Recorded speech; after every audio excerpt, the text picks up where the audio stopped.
everyone, I thought I'd come back and give you a quick update about kind of what is going on with regards to uni since kind of last time I saw you guys. I will try and kind of compress it a lot because a lot has gone down, a lot. Long story short, the whole process was just not as easy as it was made out to be by my kind of current course leader for architecture. Like, I don't mean to be shady, but I'm a little bit shady because I was a bit annoyed at the time. So he made out like, you know, it's so simple, you just do your transfer, you don't have to come in, just come back in September, it's all good. Then I went to see like the advice woman for the students' union. She's like, no, that's so not true, like you have to keep going, otherwise you have to drop out and then you have to re-enroll through UCAS and you've already missed the UCAS deadline. And I was like, then I went to see another person who actually kind of knew what they were doing, which I guess is helpful, and now it's kind of been fixed. Like, so I've still got my transfer's been approved, so I will be doing creative advertising in September. And then what I had to do was called interrupt my studies, which basically means, I don't really know how to describe it, so I'll kind of like paste something from Google in here. But essentially by interrupting my studies, it just means that I don't have to kind of continue architecture until September. So I'm interrupting my studies for architecture until September, and then when I come back in September I then re-enroll for creative advertising, if that makes sense. Like, it's not been simple, but I think most of it's done now. The only kind of main issue is, as I was kind of mentioning before about how like you won't get your loan, because when they give you your loan, so like you get the loan before term 2 to cover you throughout term 2, if you leave, obviously term 2's just started, so student finance will probably want kind of the money they've given me back. So all the money I've used for rent, which I obviously don't have in my bank account, I'm gonna have to somehow pay them back for, which is, yeah, not ideal. And then I have to try and get out of my contract for living here, because obviously if you don't know, kind of for student accommodation you do end up signing like a contract which states that you will stay for the kind of time that you said you will. So I'm trying to sort that out as well. Essentially, if they can find someone else to fill my room, then I won't have to pay, but there's kind of no guarantee. So in the next few weeks I'm going to try and kind of get all my stuff out so that we can start the process of like trying to get someone else to move in, so that I can get some of that money back to pay student finance, if that makes sense.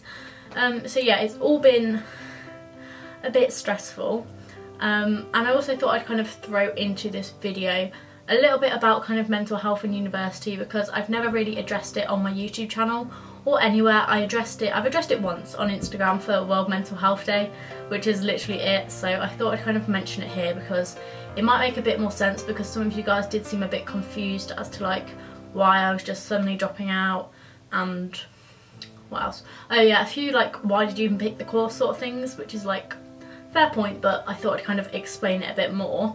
So since 2016 I have been diagnosed with depression and anxiety, and obviously coming to uni, like obviously I knew I had it, and as soon as I got here I kind of made sure that I not got with the doctor, like registered for the doctors here to get the support and then like the well-being and everything, because when I did first come to uni, like I was not in a good place at all, and yeah, so it wasn't really a good time for me. And then it kind of got better through like seeing my doctor and sorting things out together, because I am on medication to kind of manage it, so that was kind of working for a while. And I think that's why I was kind of like, oh no, uni's fine, like, because it's kind of weird to explain if you don't have like a mental health like issue, but when like if you have depression, even like just finding a medication that kind of works, you just feel so much better, because obviously in contrast to how you were feeling, it's like a whole new level. So I was just like, oh no, like my course is good because I feel good, but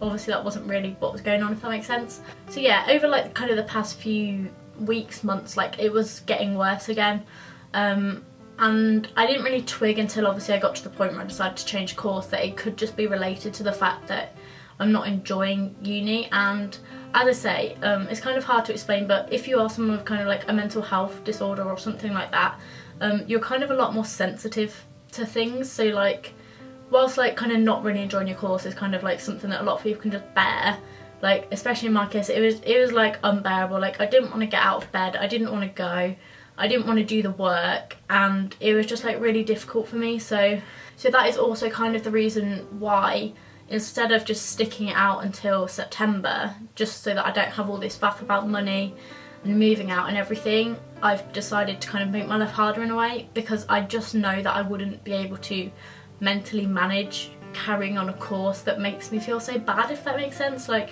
as I say, it's nothing to actually do with the course, but when you kind of struggle with something like depression, everything like in your life does affect it quite a lot. So I hope I'm kind of making sense there if you don't really understand it. So yeah, so kind of with regards to what's happening with finance and stuff like that, I've like all my uni side of things is done. I've done my transfer request, my interruption is done.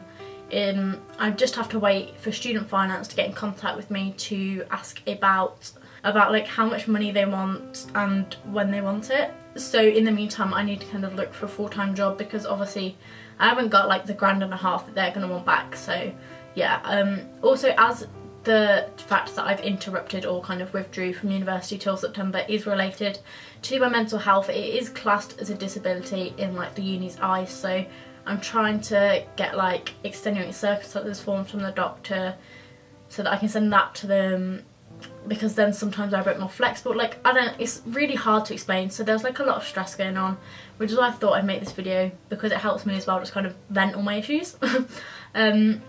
So yeah, I'll keep you guys updated, but that is essentially where we're at the moment. Going forward, I'm literally waiting on student finance to get back to me. I need to try and sort out my rent here, because I cannot afford to pay it through my own money. So I need to kind of try and move out essentially as soon as I can, and then they can start trying to get someone else to move in so that I'm not paying it, if that makes sense. So yeah, that is where we're at. I'll keep you guys updated, as I say. Yeah, that is literally it. I don't know how to end this video, so I'm going to end it like this.